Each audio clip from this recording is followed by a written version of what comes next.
The following is a project of our nonprofit newsroom. Support Midcoast Morning and local community-centered journalism today by signing up to be a monthly sustaining donor at chly.ca/donate.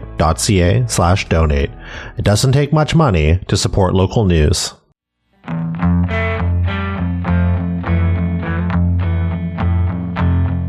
Bonjour et bienvenue à Midcoast Morning. Ici, Joe Pugh.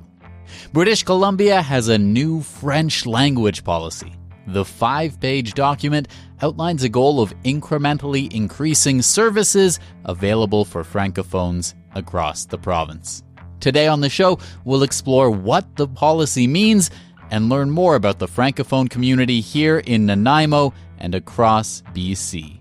I got in touch with Marie-Nicole Dubois, interim president of the Federation of Francophones of BC. Je m'appelle Marie-Nicole Dubois. I am the interim president of the Fédération des francophones de la Colombie-Britannique. And what should people know about the BC government's new French language policy? What should they know? That it's a first step because we are the only province that, well, we were, because now we're not anymore, but we were the only province without any law or policy regarding our other official language, because we are a country with 2 official languages, French and English. And now we are part of the rest of the country and have a policy towards our French services. Can you explain in a bit of detail what exactly this policy means? So it's a 5-page document. We won't have time to read the whole thing on the air to people. What should people know about the specifics of what's mentioned there? We're hoping that this policy for services in French bring our relation to even more respectful, collaborative way between the different ministries and the Francophone organism. Right now, some people do not even know that we exist. So our hope is a recognition of French and the importance of the Francophone community as an element of growth and development in our province, in a nutshell. What kinds of services can people access in French right now in BC? It's random, and it depends. If you look, we have education. People that are French speaking can go to Francophone school, and this is our right. So different regions have different schools, and hopefully more and more. And that's what we see when we build a school, more people are coming and go at the French school. So that's one of the service. There's as well, and what we would like actually is all the services that are there to be obvious, because right now it's not the case. And this is what we are hoping that will happen with that new services, that there would be a Francophone lens that would ensure language clause in federal provincial agreement between French translation and posting. So we would have a more systematic translation into French for information of public interest, information and active offer, and a public list of all the services offered in French at federal, provincial, community level, make it visible, because right now it's not. And it's not the same everywhere. And I understand, because one of the things that is particular with us, we are dispersed everywhere in the province. There's not an agglomeration, say, a hub of Francophone in Victoria or another place. We are really everywhere. So it makes it more difficult to really find our services, but they're there. So that will help to be able to find them. You talked a bit about education, and you mentioned that maybe other than that, it's a bit random whether or not you can access something in French. What are some of the other things you would hope that francophones would be able to access, would be able to do in French in the future? I have health services. If I am sick, and right now it's obvious that I'm French with me speaking to you, and I know I'm making mistakes when I speak, and I am right now healthy. If I am sick, it's even harder to really express my needs or my problems. So that would be something important, to be able to access services in French. The same thing for social services. It's another important part of things, and culture as well. And culture is great for everybody. I mean, yes, I love to hear French songs, but even English people do love to have the French culture, francophone, I should say, because that's another thing that's characterized French. The culture is really diverse. There's from Africa, there is from Europe, there is from Quebec, so culture is very diverse as well. Yeah, can and you we tell all me speak French. maybe a bit about the francophone population in BC in terms of what you were just describing there, and maybe just in terms of its size? There is, according to the statistics, there's actually more than 76,000 people that speak French regularly at home. There's a lot of people as well that are going in immersion. And one thing we have to understand is the added benefit of speaking French. If you look, people that are bilingual, statistically, I could go on and on about it, obviously, but one of the things that is happening often, they have better salaries. So economically, it's a plus to be able to speak to speak French for Anglophone as well. And one thing very personally that is happening as human being, studies after studies, it's been proven that people that are having more than one language have less chance to have disease like Alzheimer. I think for me that would be a good reason to speak French, to have a policy against it. I'm not saying you cannot have it if you are bilingual, but it's been proven that it's an added bonus. Do you think that what you're describing there, some of those benefits in terms of salary or being able to access jobs, do you think that this policy will, in the near or medium term, make that an even bigger deal? It's hard to know. We're hoping that it will really make a stamp, that it will be black and white. We are there, and we are officially a bilingual country, French and English, and that people will want to access those services. But we need to know them, and that's one thing that we're hoping the policy will do. Will make a francophone lens, and people that are working, let's say I go to renew my driver's license. The person with my accent will say automatically, "Oh, bonjour, do you want to be served in French?" And then I can do it in French. And that would be so much easier because, yes, I can speak in English, but my first language is French. So all the words, technically, it all comes a lot easier for me. So that would be really a great plus to be able to do that. Obviously, that's just one example. You mentioned during our conversation today that this policy is like a first step. Is there anything you were hoping to see included that maybe wasn't there? Well, we were hoping for more constraint.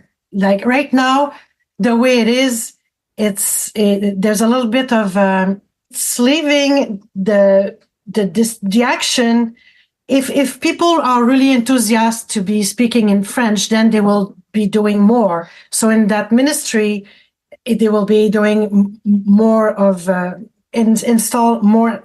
So is it maybe a question of, in the policy itself, there aren't a ton of maybe concrete guidelines? So you're suggesting that if someone happens to work at the ministry, a particular ministry, and is keen on French or can speak French, then they might take the initiative and do more, but they aren't required to by the policy?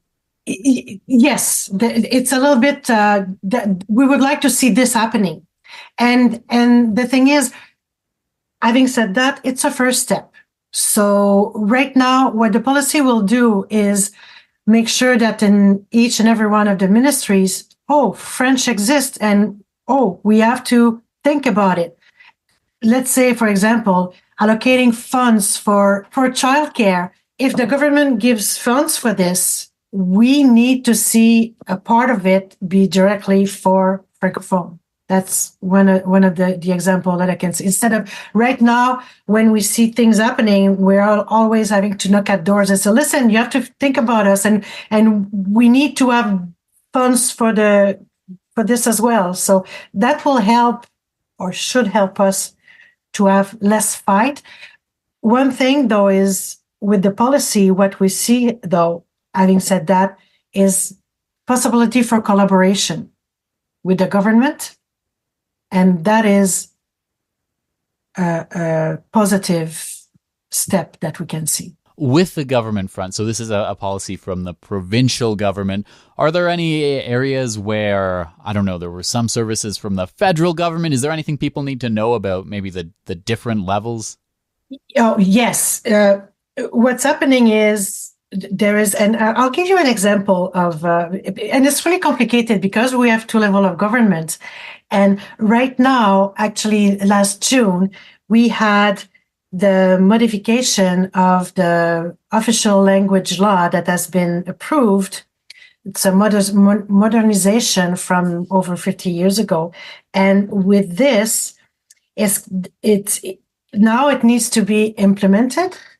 So it's a perfect timing to do both, to implement at federal level and with the provincial. But to give you an example, health, education, this is provincial. And employment is federal, but it's been given to the provincial at the provincial level. So all the fund went to the provincial government, and they were supposed to give us French services, but it's been diluted. So we went to court to be able to get back our services. We won, so now we are in the process of working to get it back. But it's really complicated because it's intertwined. Like, as we know, the federal government is getting the money and then it's giving it to the province, but then the province has jurisdiction on different level of or different activities, as I said, like education or health. So given what you're kind of describing there, if we were to meet again in, say, 5 years and be talking about revisiting this policy, what are maybe some of the specific changes in people's day-to-day lives you would have hoped have happened? Well, one of them is exactly what I gave you as an example, to be able to go and renew my driver's license and automatically have people asking me in French if to do all the paperwork. And but this is at the provincial level. And to answer your question about federal, one of the thing that is federal would be what's happening at the airport, because the airport is really federal, and they are supposed to be totally bilingual. But then again, it's not always the case, So it's a constant battle, but it's a good one, and it's a worthy one. So. Is there a message you'd want to pass on in French to anyone listening?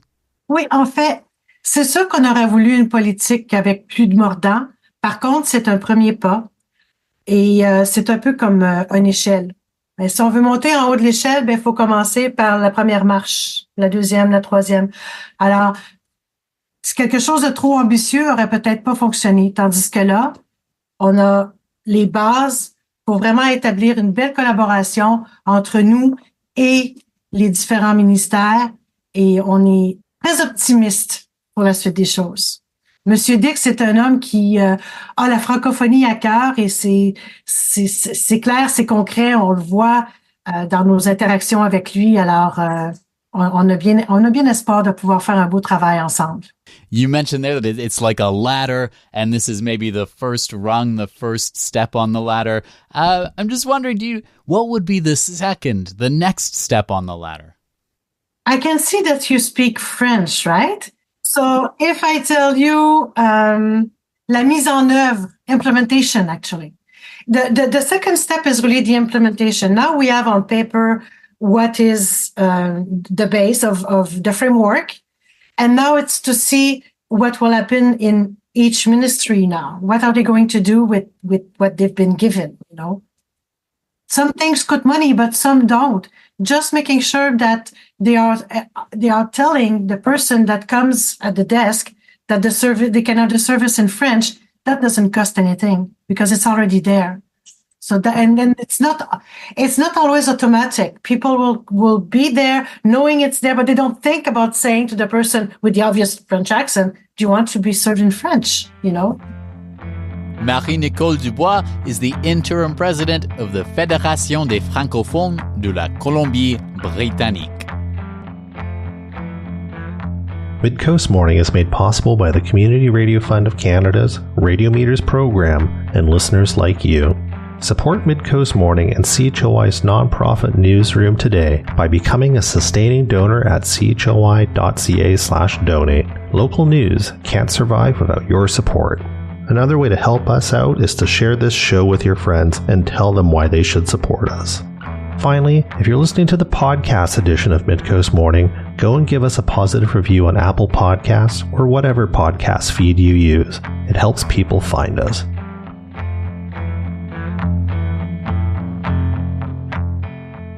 Today on Midcoast Morning, we're exploring the government of British Columbia's new French language policy. To learn more about the Francophone community locally, I went to the home of the Nanaimo Francophone Association, where I met with its director, Camille Veron. I should disclose that although I'd never met Camille prior to this interview, I've recently become a member of the association. I'm Camille, and I'm working for the Francophone Association in Nanaimo. It's been 2 years that I'm living in Nanaimo, and almost 2 years I'm working here. And I come from France, so I'm a francophone. Well, thank you very much for welcoming me here into the space and for agreeing to do this interview in English. Maybe to begin, could you just tell me a little bit more about what the Nanaimo Francophone Association is? Yeah, so that's a non-profit organization that's been created in 1978. And it has to, as a mission to serve the Francophone and Francophile population in Nanaimo and in the Nanaimo area.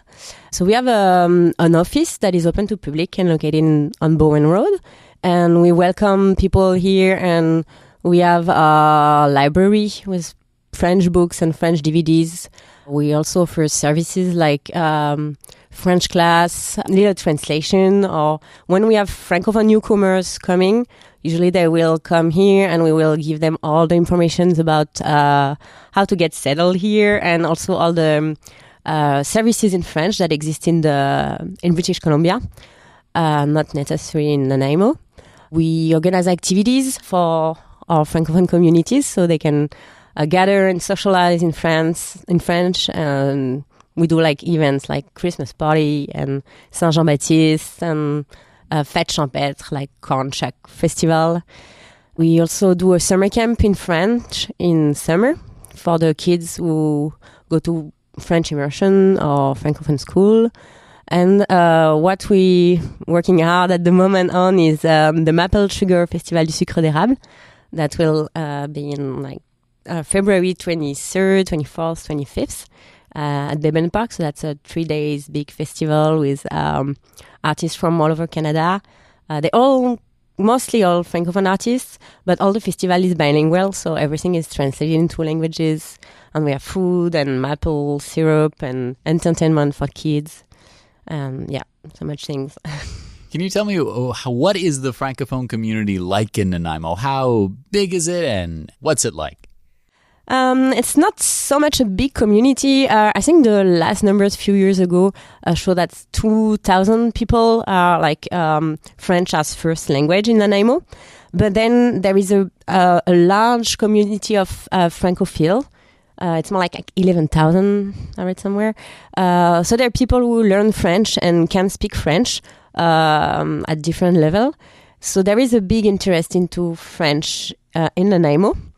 Many families among the Francophones are mixed families. So it could be English spoken at home, but one of the people is Francophone. So they like to have these activities and this place where they could practice their French.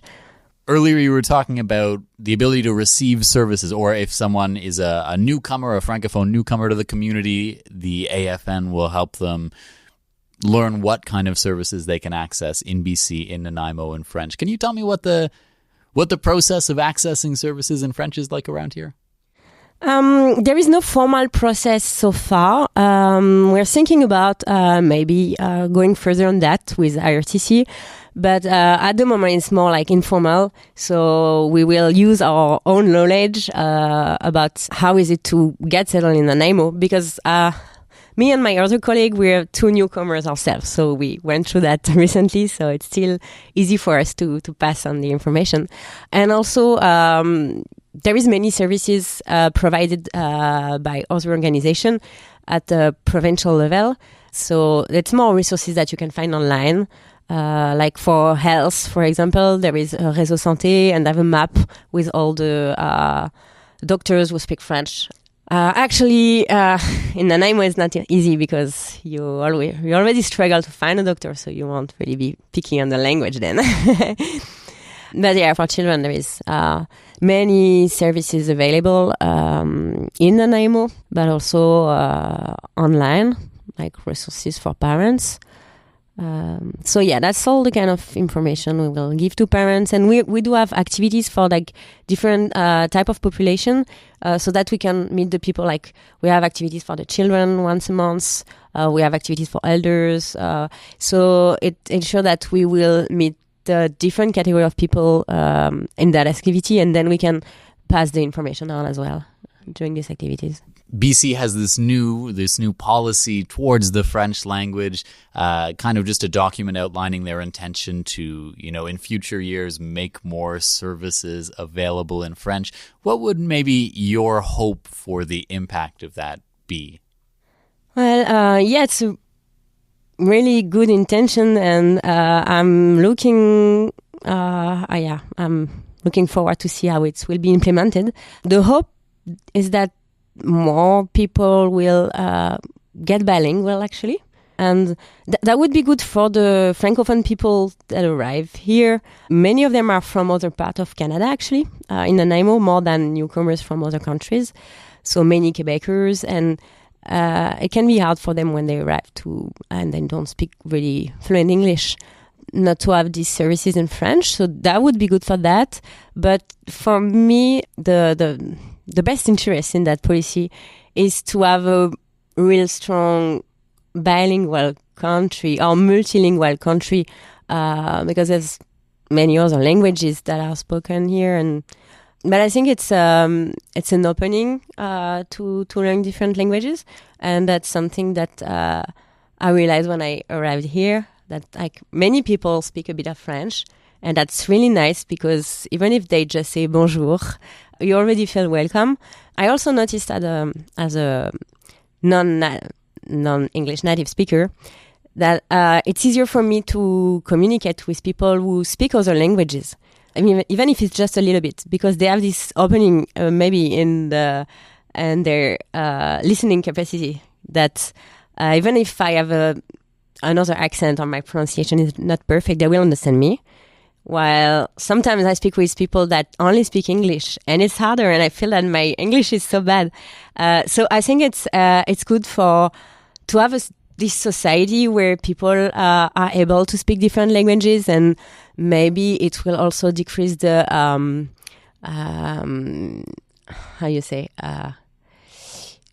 language insecurity, like English insecurity, or when it's not your first language and you fear to speak this language because you fear that people won't understand you or will judge you.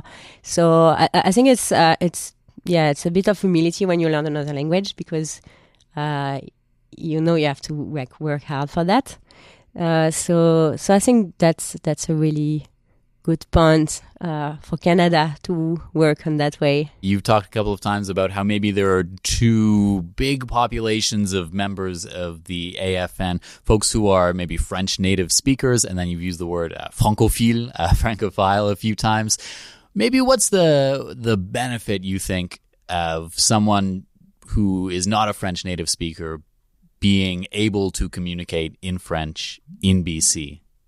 Probably the first asset will be getting more jobs and opportunity, and especially with this new policy that say that it will encourage bilingual positions among the government jobs and government agencies. So yeah, I think that's why French immersion schools are so popular as well here, because parents expect that their children will have better chance then.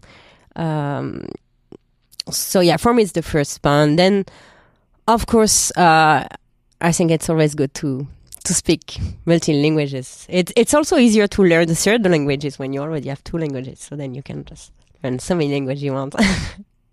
Maybe en français for a moment. Est-ce qu'il y a un message à propos du communauté francophone que vous voulez donner à nos auditeurs en français? Donc pour la communauté francophone qui écoute. Oui. Ok. Eh ben, si on se connaît pas encore, venez nous voir à l'association.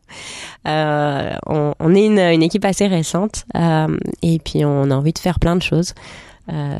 Donc voilà. Puis pour ceux qu'on connaît, on vous embrasse.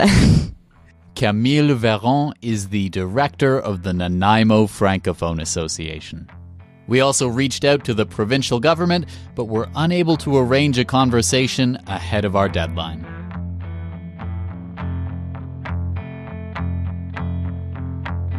That's our story for the day. Thank you for joining me. I'm Joe Pugh, host and producer of Midcoast Morning. Jesse Woodward is our executive producer, and Arby Frew is our technical advisor. You can sign up for CHLY's newsletter at chly.ca/subscribe for updates from our nonprofit newsroom and more. Our theme song is First One by local Nanaimo band Waste Management. If you have a story you would like us to cover, email us at news@chly.ca. That's all for now. I'll talk to you on another Midcoast Morning. Midcoast Morning would not be possible without the funding of the Community Radio Fund of Canada's Radio Meters program and listeners like you. Midcoast Morning is a project of CHLY's nonprofit newsroom. Support nonprofit journalism in Nanaimo and on the Salish Sea today by becoming a monthly sustaining donor at $5 or more per month. Support the program at chly.ca/donate. If you're already a supporter, record a voice memo telling others where you're listening from and why they too should support our work. After you're done, you can email it to us. Also, share the podcast with your friends. While Meta is blocking Canadian users from sharing news content on their Facebook feeds, you can still share our podcast directly with your friends via Facebook or Instagram Messenger. Finally, this program acknowledges and gives thanks to the Nanaimo First Nation as we broadcast and podcast from their traditional territory. Thanks for listening.